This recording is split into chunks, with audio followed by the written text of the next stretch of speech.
The love we made, the love we shared, all we leave behind is love in the end.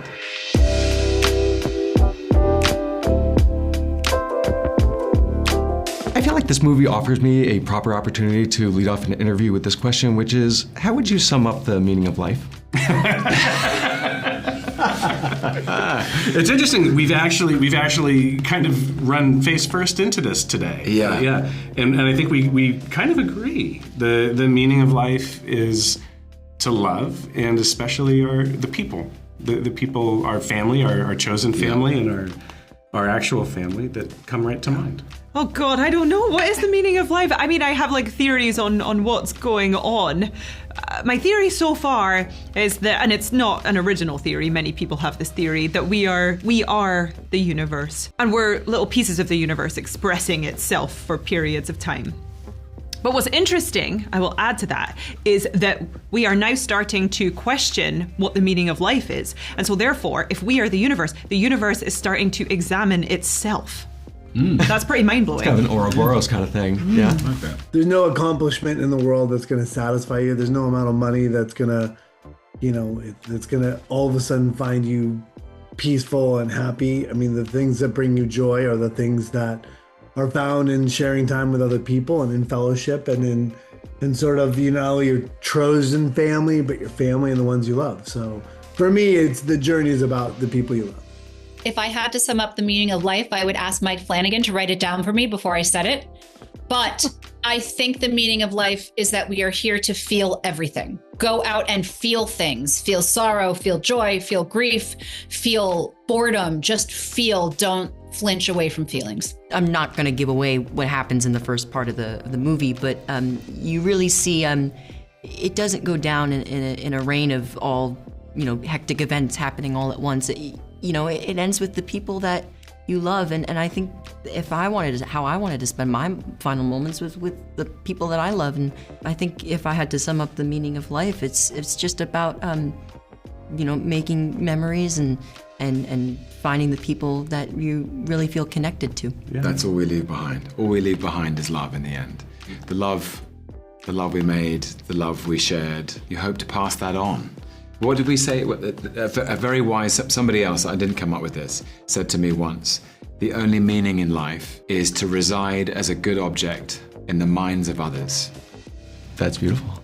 And that would be something to leave behind, that if, as you left, you were in the minds of others, you were a good object. But that also just comes back to love, doesn't it?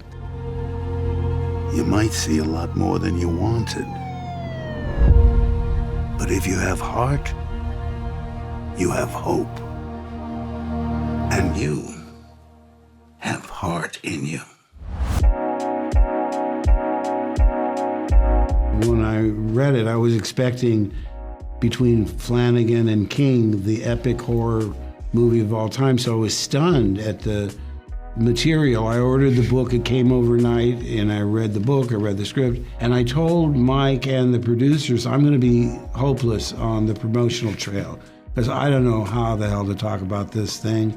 It's, how do you describe the indescribable? It was really fun to make, and it was filled with joy. Like, it wasn't a heavy experience shooting the film, I would say. And then watching it is also filled with joy and not a heavy experience, but it really packed an emotional punch that I didn't necessarily feel as much while making it, but watching the whole thing all together, I think I was sobbing for literal days afterwards. Like, it really had an effect on me. Yeah, I feel like I just felt that it was, I was just so engaged with a story that you felt like you could just carry on drinking in. I felt that way when I was reading it, to be honest, as well. Just the layers, just uncovering the layers was just so addictive to me. It was like, but I feel like as a film experience, there's sometimes when that doesn't necessarily correlate to that experience, from reading it. But on this one, absolutely, sort of in some ways more so. You just wanted to kind of carry on understanding the layers to all of these characters and the circumstances that they're in.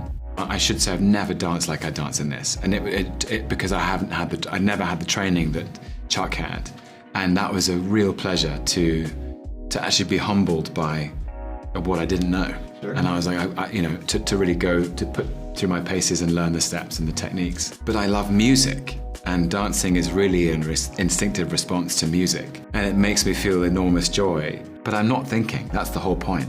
I think when you're dancing, you're not thinking. You're just free. I knew, and Mike told me, that this monologue is the meaning of the movie. And so I felt that pressure very acutely. But I also know that Mike does this to me over and over again, where he gives me a monologue that's like about the thing. With an ensemble this large, it's about knowing where to put your different players. And I was extremely grateful for this particular one and this responsibility. It seems so timely when we're such a divided nation and there's such stress in the news. This movie's almost therapeutic in the sense that it's reassuring that no, it's okay. It's life-affirming. It celebrates the what seemingly trivial moments in one man's life that have great import and impact on the overall story. Now, that said, I'm at a loss. I mean, all I can say is, please go see this movie. Please, you'll like it. But I don't want to talk about it, but you'll love it. So trust me, and you can thank me later. There you go. The universe is large, and it contains multitudes, but it also contains me. Obviously, you have kind of an investment in the future of Stephen King adaptations, just a little bit. I'm curious though, I mean, kind of how tapped in are you to like all of the King that's going on now, and are you seeing it as kind of a path? I mean, I'm completely tapped in as a fan. I'm in breathless anticipation of all of them. I've been that way since I was a kid.